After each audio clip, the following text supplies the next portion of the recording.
Oh, hey, you caught me in the middle of a crisis. I'm trying to concoct the perfect social media post that will get me as much attention from random people online as possible. I know, typical afternoon. I've deduced that if I post this picture of myself, I might have a shot at getting some self-validation, but it all depends on one thing. Do I apply the cat ears or the walrus teeth? If I mess up this decision, it's all over. Yeah, as a fairly young guy who's got his whole life ahead of him, you'd probably bet that I have more important things to worry about than my Threads follower count. Well, add that to the list of bets you would lose. Quick! I've been bored for the past 5 seconds! Oh, thank God. Social media, apps and digital services designed to be used amongst a wide user base of people in order to connect them with other users via messaging, posting, and various other means of interactivity. Throughout the last 20 years or so, these apps have skyrocketed in popularity, and I mean, why wouldn't they? They answer one of humanity's greatest quandaries. Gosh, I want human interaction, but I hate interacting with humans. What do I do? God does exist. Now, it is true that social media has grown to be used for a variety of different things. You can use social media to raise awareness of important issues, or sell products and services, or simply share posts that you think are amusing. But regardless of your intention for using social media, you're still in danger of your Aunt Betty discovering your profile. I mean, it's called social media for a reason. No matter which way you slice it, these apps are intended to be used to interact with others, and it is all but inevitable that they will be used for this purpose as long as you have them downloaded on your phone, unless you just think the app icons look funny.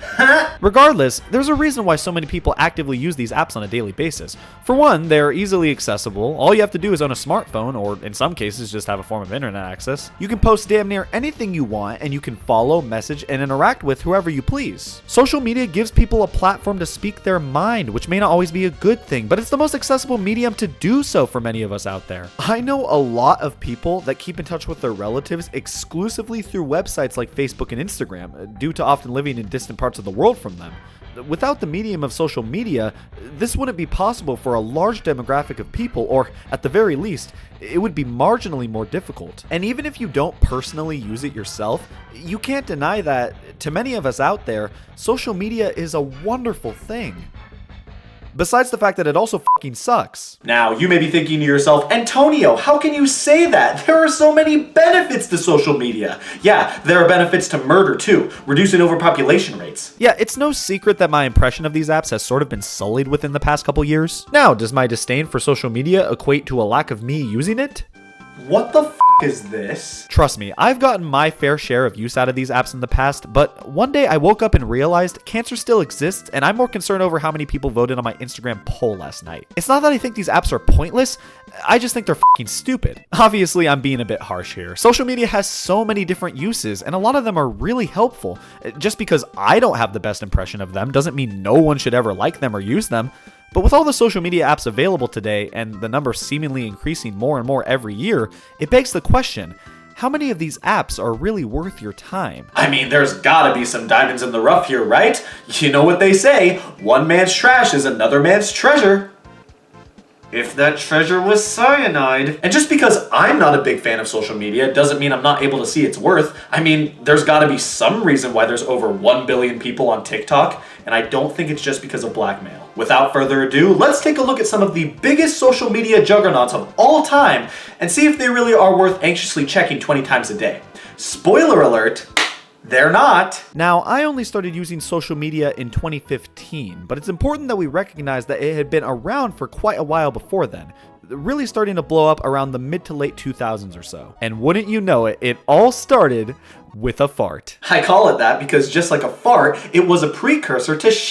On March 22nd, 2003, a little website named Friendster appeared on the scene and changed the way people connected online as we know it. It's often regarded as one of, if not the first, highly successful social media platform. I mean, sure, there are ones that came before it, but was there? It's true, there were ways to connect with people online before this website launched, but this website really showed people how fun the idea of a social media platform could be when used in specific ways. You could add and connect with your friends, private message each other through the website, and share pictures and videos, or really just anything you were interested in. Friendster was great.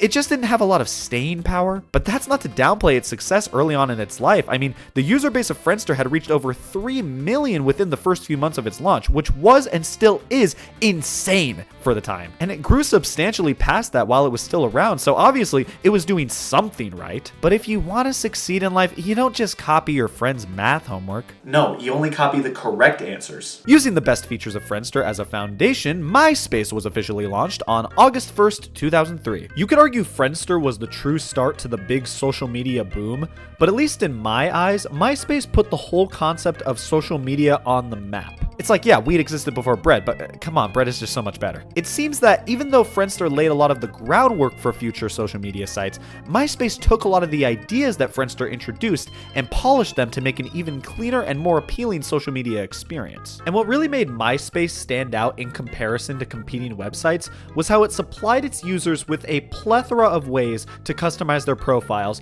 and truly make their page on the site feel like their own personal place. This isn't just anyone's space on the site. This is my space. Holy shit.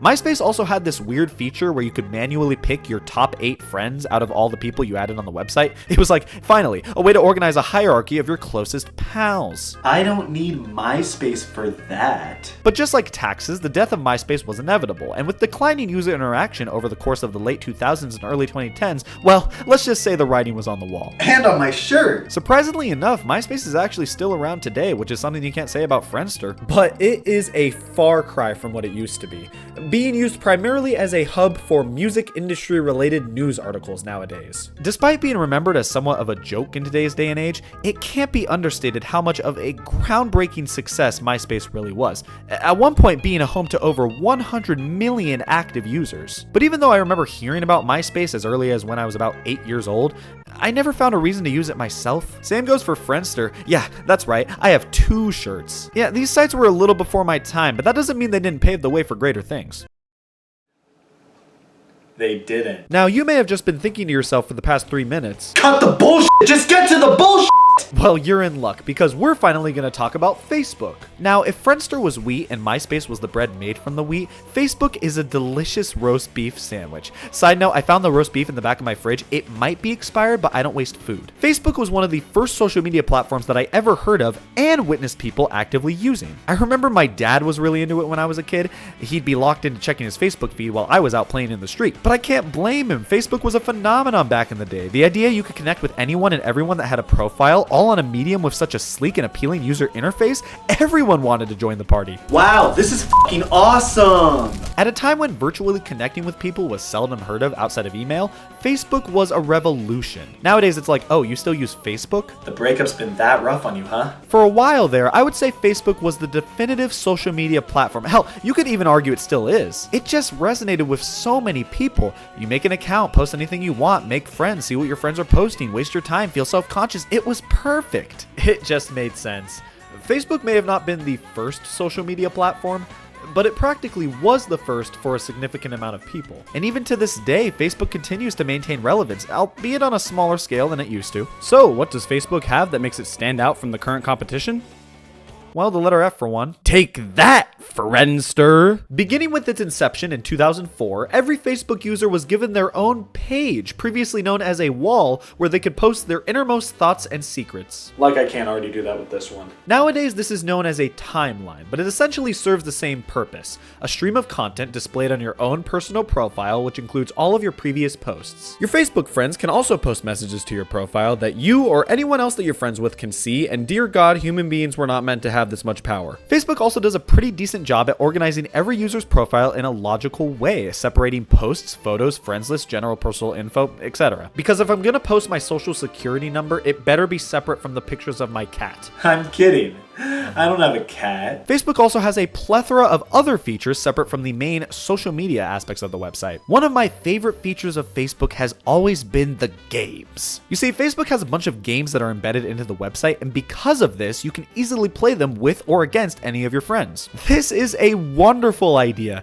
and is a big reason why a lot of these games got so much attention with the casual crowd. Games like Words with Friends, Candy Crush, Farmville. I like games. I like cows. You put them together, I'm f***ing set. Similar in concept to personal timelines comes Facebook groups. Groups can revolve around any concept you can think of. If you're really into crested geckos, oh thank God I found my people. If you're majorly invested in a certain topic, joining a Facebook group centered around that topic can be a great way to meet new people that share your interests. It's also great for justifying your passion for homicide. Look how many other people like it. Either way, I'd say it's a novel idea. But by far, I'd say one of the website's most useful features is Facebook Marketplace. Facebook Marketplace is essentially like eBay, but for Facebook users. If you have something you want to sell and you also have a Facebook account, it just makes sense. It's a match made in heaven. I've seen so many people buy useful items from Facebook Marketplace. Things like clothes, furniture, cars, anything you can imagine.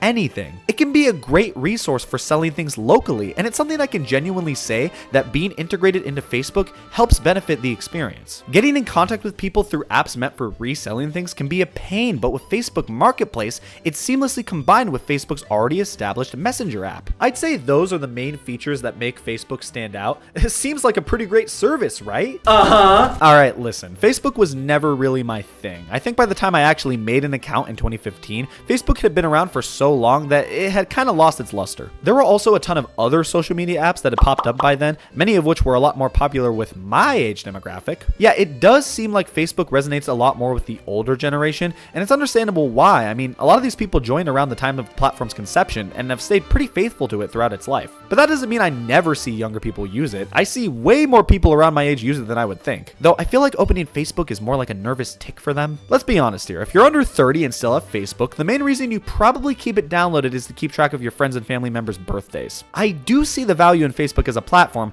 I just feel like every time I use it, I'm visiting a really nice retirement home. While it is true that a lot of people keep in contact with their families through Facebook, if you remove that from the equation, what are you left with?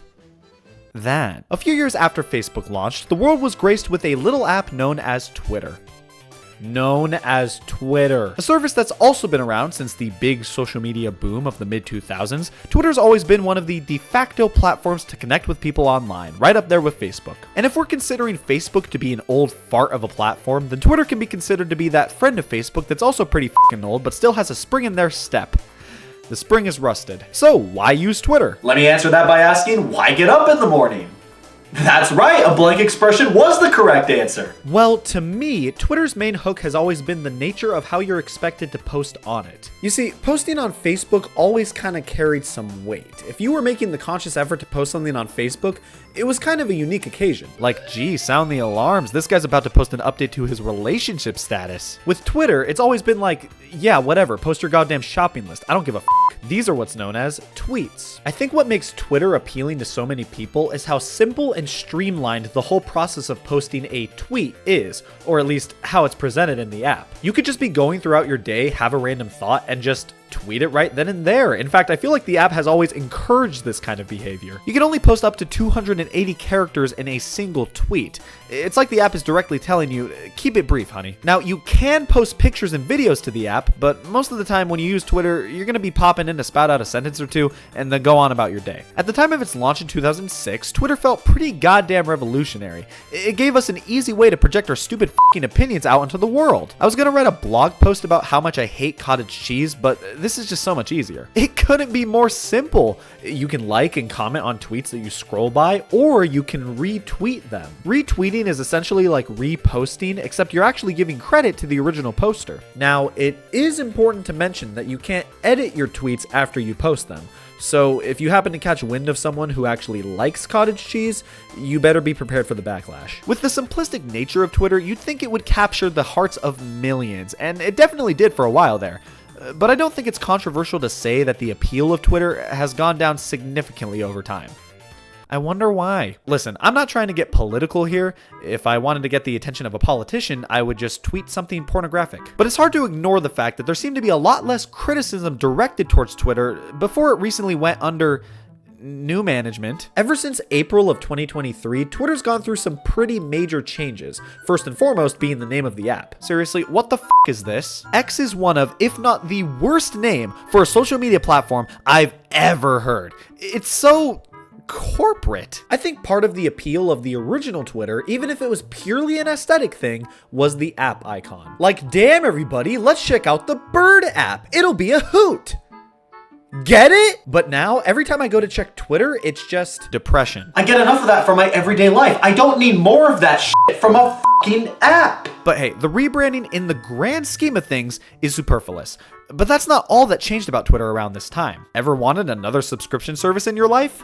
One more couldn't hurt. Introducing X Premium, previously known as Twitter Blue. For up to $8 a month on the web browser version and $22 a month on the mobile version, you get access to a variety of exclusive features that all your financially conscious friends could only dream of having, all with the intent of improving your social media experience. Wow, this really does improve my experience. So, what value is there in paying to use this otherwise free social media app? Well, you get access to features such as less ads displayed on the app, more customizability, the option to edit tweets. Who knew playing God only costs $8 a month? You also get access to the super neat ability of uploading videos to the app that are up to 3 hours in length. Why the f*** would I want to do that? Oh, that's why. But by far, the most prominent feature of X Premium is instant verification on the app. Verification is a concept that exists on almost all of these social media apps. It basically equates to the company behind the app establishing that you're the official presence behind your account's name. Why, yes, this is the real Arby's. Oh, thank you for the warning. A while back, verification was only seldom handed out to people. You had to prove your worth and notability for one of these things. Now, it's like, wow, you got out of bed today? Fucking take it! Verification used to mean something, but now, with virtually anyone just being able to buy it outright, it basically devalued the entire idea. For a while there, the amount of people taking advantage of this got out of hand, with Twitter becoming the premier platform for identity theft. Yeah, I support the death penalty. That's not to mention the fact that once this idea was put into place, everyone that already had verification got it stripped away from them. Because hey, why not punish the people that have stayed loyal to our platform for years on end? You're a fucking genius! This is just one of the many reasons why Twitter's reputation as a social media platform has been more than sullied as of late. Don't get me wrong, Twitter was never a perfect app. Any glance at the comment section under a tweet regarding a hotly debated topic will clearly demonstrate the cracks in the foundation. I didn't even know some of these slurs existed! You know, a lot of people like to use Twitter as a means of getting their news. Just use a damn news app. Even with all of its faults, I still personally think that, as a concept, Twitter has a lot of merit to it. But with how badly the management of the app has been as of late, it's become harder and harder to justify staying on the platform. But if you want a place to spout out your hot takes about things, it's still fine enough. Yeah, I'll just stick to wearing my dog shit opinions as t-shirts. Moving on to 2010, on October 6th, the app Instagram officially launched. As far as I can remember, this was the first social media app I got personally suckered into using, and I only started using it in 2015. What did I do in that time? Well, felt joy for one. So the whole shtick behind Instagram is that it's mainly meant for posting pictures and videos. If you want to post on the app, you gotta at least post a picture of something. I wonder if that's why the app icon is a camera. So what else makes Instagram distinguishable from other apps? My printer ran out of ink. Yeah, there's not much more to say about the actual design of Instagram, at least in terms of what makes it unique. But I think its simplicity is the reason why the vocal majority of Instagram users are more on the younger side. You see, if Facebook is more geared towards Gen X, then I don't think it's a stretch to say Instagram is more directed towards millennials and younger. I mean, hell, it's the reason why I started using it. All of my friends were already on the app. I had to be a part of that crowd. And before you ask, why yes, I would jump off that bridge. There isn't anything inherently better about Instagram in comparison to other similar apps. Instagram's just always felt a lot more modern to me. I've always just felt more connected to Instagram. Believe me, I've gone through the whole Instagram app icon change of 2016. That shit sticks with you. If anything, I think what makes Instagram stand out from other apps is the general vibe, otherwise known as Fuck you. Unlike other apps, Instagram's form of giving a like comes in the form of double tapping a post, as opposed to requiring a dedicated like button. This may not seem like such a big deal, but even a small detail such as this completely affects how you interact with others on the app. It makes the concept of liking posts a lot more fast-paced, and thus a lot more streamlined. My general point here is that Instagram feels a lot more geared towards posting likable content in comparison to other apps. Getting likes just makes you feel good about yourself. I remember getting my first like ever on an Instagram post. I put that notification on the fridge. However, I would argue putting this much weight on the validation given to you by other people through this medium isn't very healthy. Even if you think you don't value likes that much when it comes to posting, you can't deny deny that when you see that message that someone liked your post, you're getting a slight dopamine boost that tells your brain good job and reiterates that likes are good, and if you don't get them, you're doing something wrong. It's like training a puppy. This is sort of an overarching problem with social media apps to me. With the prospect of getting likes always in the back of your mind, it can lead to a lot of thought and care going into these posts that really isn't necessary. A lot of times, these posts are entities that most people are going to see once, interact with in some minuscule fashion, and then never think about again. They're disposable. There's not really a good reason to care so much about each and every one, but there's so many ways to customize your posts, which can lead to overthinking from every angle imaginable. You know, from a certain perspective, there's an art to the Instagram post. Much like how there's an art to the I just took. You gotta choose which pictures you're gonna post, what order they're gonna be displayed, what the perfect caption will be to accompany them, choose a location, who you're gonna tag, if you're gonna tag anybody, choose the right filter. Oh man, should I use Mayfair or Valencia? I think you should follow up with that job application you sent in 3 weeks ago. It's all with the intent of making your life look as appealing as possible, because let's face it, this isn't gonna do you any favors. Posting on Instagram just feels a lot more superficial than it does on other apps. You're only really going to want to post the moments that make you the happiest, or at least look like they make you the happiest. But what if you want to post more than that? Like when you're depressed? Well, you could always make a second Instagram account. Sign me up! Second accounts are a concept that, in theory, can exist on any social media platform. I just mostly see them on Instagram. From what I can gather and what I've experienced, second accounts are usually made when people have stuff that they want to post, but it just doesn't fit the vibe of their primary account. And a lot of people use their second Instagram accounts to post whatever they want. They truly get to be themselves on their second account. Then what the was the point of the first one? What's not to understand here? I wear this hat when I'm going out on the town, and I only wear this hat around my closest friends. And then sometimes I just feel too emotional to wear this one. Look, I get it. You want to maintain a sort of reputation on your primary account. It makes sense. But to me, it just makes the idea of posting feel so fake. Like, God forbid my primary account followers see me post my fucking cat. No. I only let my true friends see me post that. Okay, when you really think about it, what's the point of letting people follow you if they aren't your friends? Like, damn, today I got validation from a person that I barely ever talked to because I posted an image that summarizes one of the more outwardly better parts of my life recently. I must be fucking awesome. Now, to anyone saying, Antonio, you're getting way too riled up over this, say that again. I dare you. If you think I'm blowing this out of proportion, have you seen how Instagram users treat the act of following other people? I swear, people think the act of following another person on Instagram carries way more weight than it has any right to, especially since this is all that you're doing. Ooh. And look, I get that it can raise some eyebrows, signify some level of intimacy between the two parties, but let's put things into perspective here. This just in, tornado warnings, mass murders, and threats of nuclear war on the horizon. In more important news, Easton followed Abby! Abby!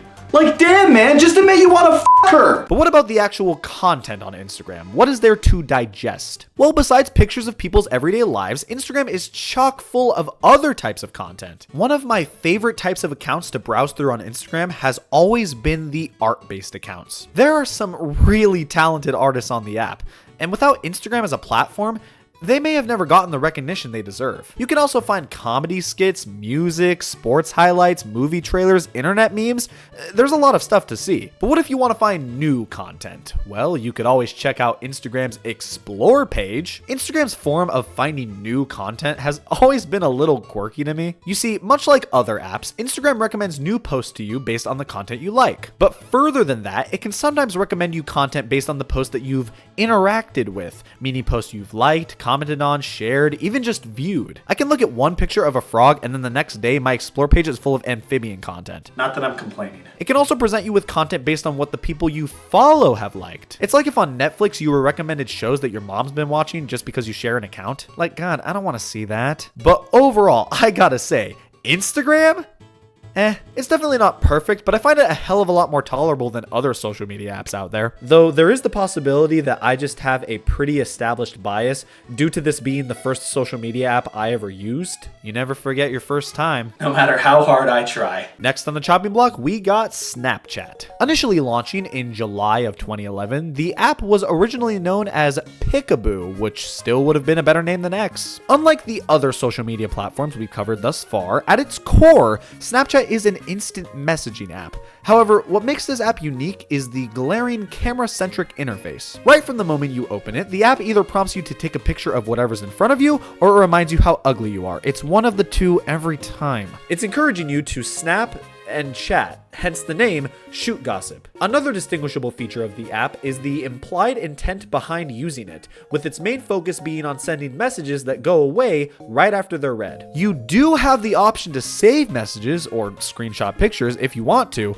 but it's not necessarily an intended practice. The app notifies your friends if you screenshot their messages, as if to rat you out about it. It actively encourages you to send messages that are meant to be seen once and then disappear, which makes it the premier app for certain things. But if this app is mainly used for messaging, then why are we talking about it right now? Well, just like the other apps discussed, you also have the option to post things publicly, which makes Snapchat lean a little bit more towards being a social media platform rather than a dedicated messaging application. Introducing Snapchat Stories, or as I like to call them, disposable evidence. The body was here a second ago, officer, I swear. Yeah, so the idea behind stories is that they are effectively social media posts that are intended to disappear after a certain amount of time, pretty much always unanimously 24 hours. This kind of turns the whole idea behind social media on its head. Unlike other apps where posts stay up indefinitely and can, in theory, be seen at any point in time, there is a good chance that a significant chunk of your followers will not see one of your posts if you post it as a story. If you thought social media posts were pretty disposable already,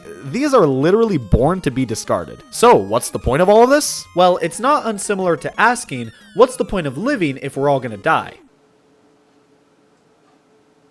I've always thought the idea of stories was kinda inherently dumb. Like, if you post something and then later down the line you decide you don't want it to be up anymore, you have the option to delete it. And if you post it with the initial intent of it going away eventually, then why even post it in the first place? I don't know. I feel like the biggest twerp in the world ranting about this, considering how many people actively use this feature of Snapchat, which eventually became so active that it spread like a disease. You might want to get that checked out. In August of 2016, Instagram added their own stories feature, and they said Judgment Day would never come. It effectively works the exact same way as it does on Snapchat, except now I have to open this app to use it. And it just kept going. In January of 2017, Facebook added a stories feature to their platform. And in November of 2020, the folks over at Twitter added a stories-like feature to their platform called Fleets. But that was gone before I could even think about talking about it. And then in 2022, the app TikTok added a stories feature to their platform. Hi, this is the head of all social media. Stop. This is just getting ridiculous. There's no reason for all of these apps to have the exact same goddamn feature. Okay, yeah, they were obviously all trying to ride the coattails of Snapchat's success. I get it. And to be fair, Snapchat was the first app to coin the stories idea, so I guess it's a little more justified here. You know, I gotta hand it to you. You may have been the cause of that malaria outbreak, but you were the first person to get it, so color me impressed. If I had to diagnose each one of these apps and break down my personal viewpoint on how they differ in terms of how I see people use their stories feature, I'd say people usually use Instagram stories to promote things, Snapchat stories to show off the fun activities they're doing, and TikTok stories if they're depressed. But hey, you gotta hand it to Snapchat for inventing a feature that so many others copied verbatim. You know what they say, plagiarism is the sincerest form of flattery. But stories aren't the only reason why Snapchat got so popular. Let's talk about streaking. Snapchat streaking. Oh, thank God. So when you use Snapchat for its primary purpose, that being messaging others, the app will keep track of how many days in a row you've kept in contact with specific people, i.e., how long you've both sent each other at least one message per day. This is what's known as a streak, designated by this little number and fire emoji next to the person's name in your contact list. A lot of people find solidarity in keeping a streak with someone. It's like keeping a record of how long you've been friends. Because if that damn fire emoji disappears, all bets are off. Yeah, I'd say this is a pretty superfluous aspect of the Snapchat experience. I do remember for a while there feeling obligated to keep up the streaks I had with people on the app. Granted, this was before I learned about priorities. Now, I gotta ask, what's really the point of this? If I call my grandma multiple days in a row, I can just tattoo the number on my forehead myself. What am I actually gaining here? Well, keeping a streak with someone can help add to your Snapchat score, another unique feature of the app. Every Snapchat user has a number designated towards them that goes up based on how much engagement they partake in with the app. That's right, they made using Snapchat into a game. It's like if they made eating soup a sport. You can add to your Snapchat score by sending messages, posting to your story. Any form of interactivity will do the trick. And having streaks with people is the easiest way to make that number go up as fast as possible. The higher the number of the streak you have with somebody, the more your score will go up when you message them. Okay, I'll give Snapchat this. The whole idea of a score being given out to users does encourage more engagement with the app, but at what cost? It just turns using Snapchat into a pointless competition. If you think that's big, you should see the size of my So yeah, the app actively encourages you to compare yourself to other users based on how often you use the app. Gee, it's almost like all of social media perpetuates comparison amongst peers. Let's face it, when you see a Snapchat story of someone having fun at a party while you're sitting at home devouring a box of Cheez-Its, it really does make you think. I should have finished college. But believe it or not, that's still not all that Snapchat has to offer, because just like its colleagues, Snapchat also features a plethora of other types of content to browse at your leisure. Yes, the Snapchat Discover page, where dreams go to die. This is essentially a content feed that Snapchat users can scroll through to find various other accounts, posts, and a variety of short news outlets. Yeah, a lot of the news covered in the Snapchat Discover page can barely qualify as news. A lot of the time it's just, hey, look what this celebrity did this week. And then you find out it was just that they cut their toenails. And then in the midst of that, you have random story posts from notable people or accounts on the app, usually including celebrities. What's Danny DeVito up to today? Oh shit, he cut his toenails. So the Snapchat Discover page is, in my opinion, a pretty useless feature. If I wanted to get news, I would just look at a news app. If I wanted to look for more people to follow, I wouldn't. I would just follow my friends. But what if you wanted to follow your friends in a completely different way while still using the app? Well, allow me to introduce Snap Maps. Basically, in June of 2017, Snapchat added a feature not unlike Google Maps that lets you see a tiny map of your surrounding area. But most importantly, it lets you see where your Snapchat friends currently are, as well as the last time that they logged into the app. And that is why I haven't added my parole officer. You and your friends are displayed to each other via Bitmojis, which are Snapchat's version of custom avatars, and that's all I'm going to say about them. You really think I have more to say about these things? I find this feature to be flat out creepy and unnecessary. Don't let Snapchat fool you with the colorful map design and the cute little avatars of your friends just hanging around everywhere. No, Snapchat's just trying to make you content with their crimes by distracting you with fun shapes and colors. Why do you think ransom notes always look like a child's art project? It's to lead you into a false sense of security. And I've seen people try to justify the feature saying, it's so nice to be able to see where my friends are when they're not responding to me. Honey, I think you just have trust issues. But hey, leave it to Snapchat to normalize stalking your friends. I was getting tired of being judged for doing that myself. If it wasn't already obvious enough, Snapchat is built mainly for usage on a phone, or more generally speaking, any sort of portable smart device. Sure, with apps like Facebook and Instagram, you have the option to log into them from a PC, and I can see the value in doing that. Why the f can you log into Snapchat from your web browser? Who in their right mind would do this? I never said I was in my right mind. Now, for completionist's sake, I'll mention that Snapchat also has their own paid subscription model. Oh, thank God. This was getting a little heavy. But from what I can tell, it's unremarkable. Most of the features it offers aren't super necessary, and thus, the service is just kind of pointless.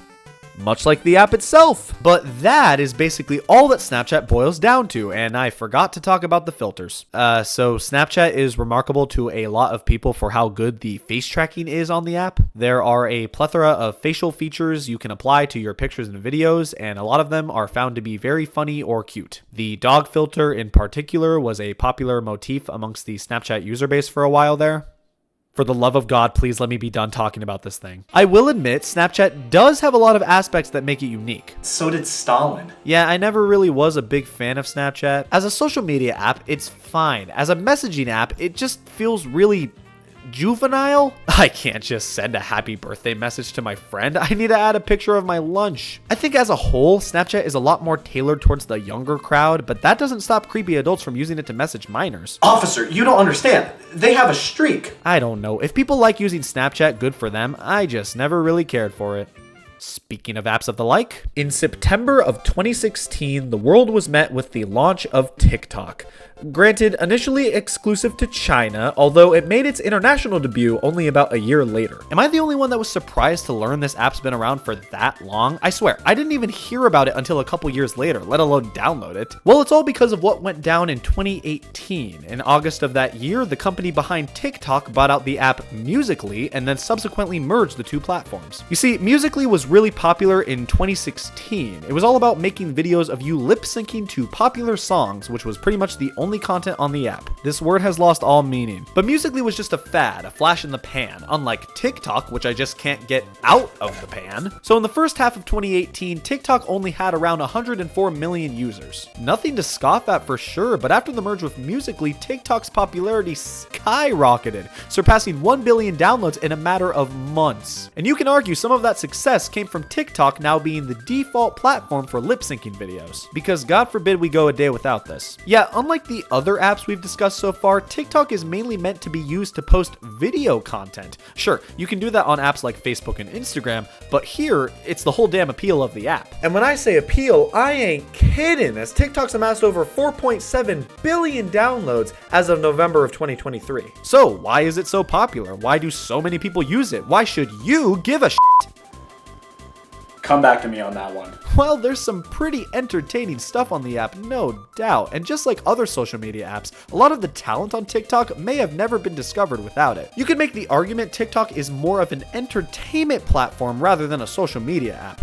More on the likes of YouTube or even Netflix. Yeah, I'll admit that's true the day I admit Jack in the Box is food. A big chunk of the content on TikTok is videos of people dancing to popular songs, and yup, still no meaning. I never really saw the appeal of these videos. Much like the lip syncing videos, I'm sure these are fun to make, but I'm not sure what I'm supposed to gain from watching this. Well, we're about 36 minutes in, so it's finally time to talk about the TikTok user interface. Because what was I supposed to do? Wait until 37 minutes in? The TikTok interface takes up the entirety of your phone screen. Every video posted is meant to be recorded in a portrait display, and they are presented as such every time, even in the desktop version of the app. You watch a video, scroll up to see another one. Wash, rinse, repeat, cry. On TikTok, you have a choice between scrolling through the following page, which features content from the profiles that you follow, or the For You page, which features new content tailored to your liking based on the content you've already shown interest in. TikTok's algorithm is actually extremely talented at showing you content that you are most likely going to want to see. It's quite impressive. Maybe a little too impressive? The app is designed to continuously feed you content with no discernible end. You are meant to spend hours upon hours scrolling through videos until your heart's content, which it won't be.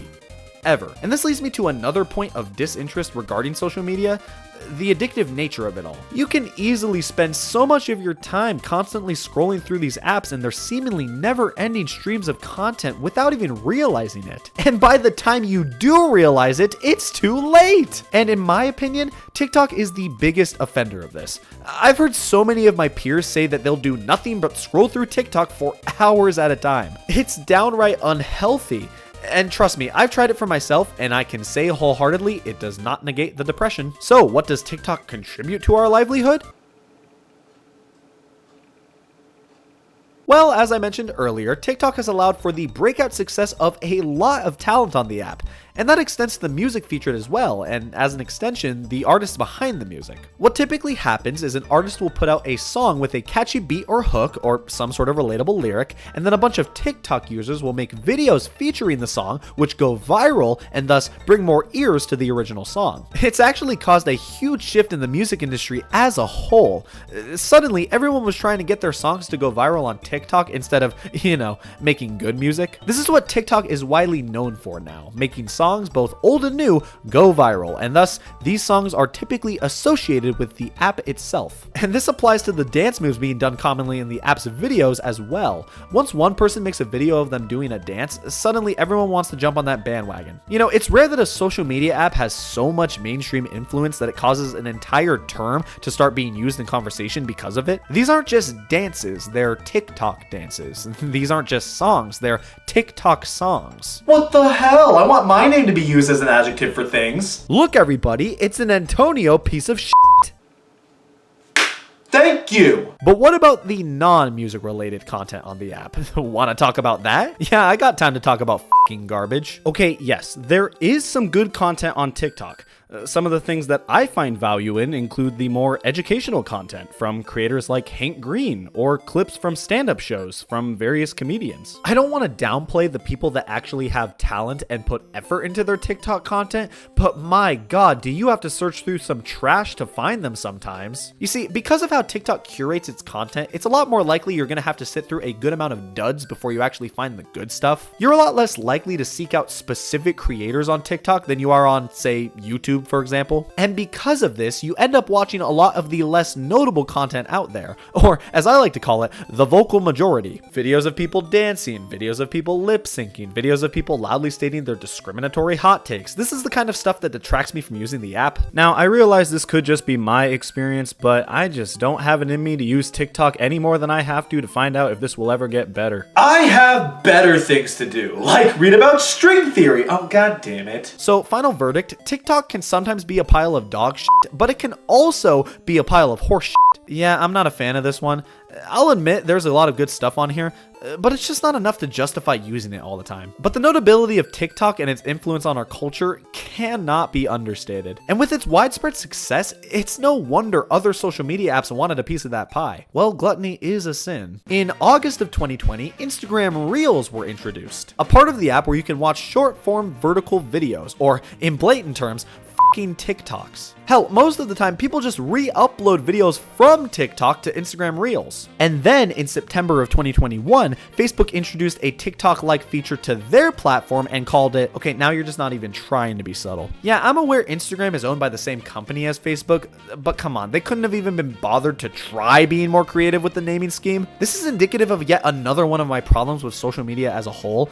All of these apps feel the same. They all let you post pictures or videos. They all have a way to instant message people. They all have a stories feature. They all have a TikTok feature, and they all give me diarrhea. Hell, even YouTube has a TikTok-centric part of their platform called YouTube Shorts. Like, yeah, I get it, TikTok is popular, but part of that popularity boost was because it was new and fresh. Meanwhile, all of you just smell like rotten eggs. But yeah, TikTok itself is fine. Just because I don't like it doesn't mean there's no value in it. I mean, hell, there's a reason why over 3.5 billion people said, yeah, I'll bite, but that doesn't mean I'm one to conform to society. I'll take a shower when I damn well feel like it. Why, yes, it has been 3 weeks. Next up, we got Be Real. So this is a more recent one, having only been around since 2020, though I really saw it gain popularity around early 2022. It's another app where you mainly post pictures, nothing groundbreaking. But why is this app called Be Real? What does that mean? And what makes this app stand out amongst every other picture posting based app out there? Well, the main draw of the app is that once a day you'll get a prompt on your phone telling you that it's time to be real and post on the app. That's right, the app actually tells you when to post, and not only that, it tells everyone with the app downloaded to post at the exact same time. That's not the name of an app, that's a command. I never knew an app icon could intimidate me. The time that the app tells you to post is different every day. You don't know when it'll be time to be real, but you know the rapture will come at some point. From my understanding, the appeal of this concept is that whenever it's time to post, you have to post a picture of whatever you're doing, no matter how mundane or embarrassing. Unlike apps like Instagram, you are morally forbidden from staging the photos that you're posting. These posts aren't fake, this is the real you, hence the name, Be Real. Never mind if you're filing the divorce papers, it's time to be real, damn it! And on top of all of this, you have the knowledge that everyone that you're following on the app is posting at the same time as you, which creates a sense of community between you and your friends. A lot of people find value in this idea, using it as documentation of what they were doing on a day-to-day basis. It's like a virtual scrapbook. Though I can't help but feel like this app just takes the concept of a picture sharing app and just kind of fucks it up with a little justification. Unlike other social media platforms that revolve around users posting and sharing pictures, this app gives users a much more specific criteria on how they get to post. You can only post once a day, your pictures have to be formatted in a very specific way, and like I already mentioned, you're only allowed to post when the app deems you worthy of it. You can't just hop on the app and post whatever pictures you want, whenever you want, even though you're still just posting pictures that you might have posted on other social media apps anyways. This is just a more complicated Instagram. And yeah, the app encourages you to post at that specific time once a day, even giving you a 2-minute window right after it sends you the daily notification,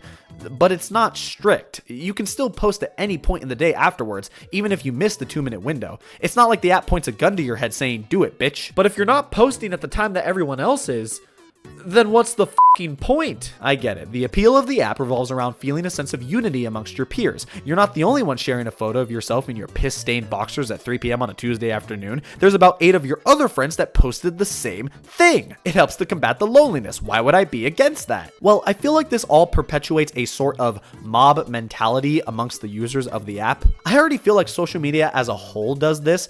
That's the reason I downloaded a lot of these apps in the first place, so I could fit in amongst my peers. But with BeReal specifically, its whole design philosophy revolves around everyone using the app getting the same prompt around the same time saying that it's time to post. And then after you do post, you get to see everyone else in the hive mind. That's another thing I forgot to mention. The app doesn't let you see other people's posts that day until you post something yourself. The app literally gatekeeps you from using it until you use it. And why does it do this? To entice you to use the app. It's like the app is taunting you saying, ooh, don't you want to post so you can see what everyone else is posting? It. Whatever, 5 out of 10. Let's just move on to... I don't fucking know. As recently as July of 2023, the app Threads was launched to the public. So this app is owned by the same people that own Instagram, but in every conceivable way, it's the exact same thing as Twitter. It revolves around posting short text-based content. You can repost them, which is similar to retweeting. Even the actual interface is set up in a similar fashion as Twitter's interface. But this app is called Threads, which was a term already associated with Twitter. It's not confusing. You're just a fucking idiot. I genuinely don't know what more to say about this. It is functionally the exact same as Twitter. And yeah, the app already has a ton of users, but that's just because it was pre-linked to an already well-established, frankly, better app from its conception. It's not unique, it's not special, it just fucking exists, much like me and you. I'm not a big fan of social media. Now, that's not to say I can't recognize a lot of the good qualities of these apps. I mean, there's a reason why so many people use them. It's hard to ignore that. But for me personally, I've had enough mediocre or just straight up bad experiences with social media to wholeheartedly say I don't think it's worth maintaining a presence on most of these apps. But social media has its users, and justifiably so. It's really a novel concept. At its core, social media is a fantastic and revolutionary invention. I think the main reason why so many of these apps have such a bad reputation is, ironically enough, the whole reason why they're such a success. The people using them. Social media will continue to be successful well into the foreseeable future, and a lot of that success can be boiled down to the evolutionary nature of these apps. Just like us, they're growing and changing constantly to fit with the times. But that doesn't change the fact that no matter how much these apps alter their design, their presentation, their features, they would not be notable in the public eye if it wasn't for us. If it wasn't for your aunt logging into Facebook every day, who would do it?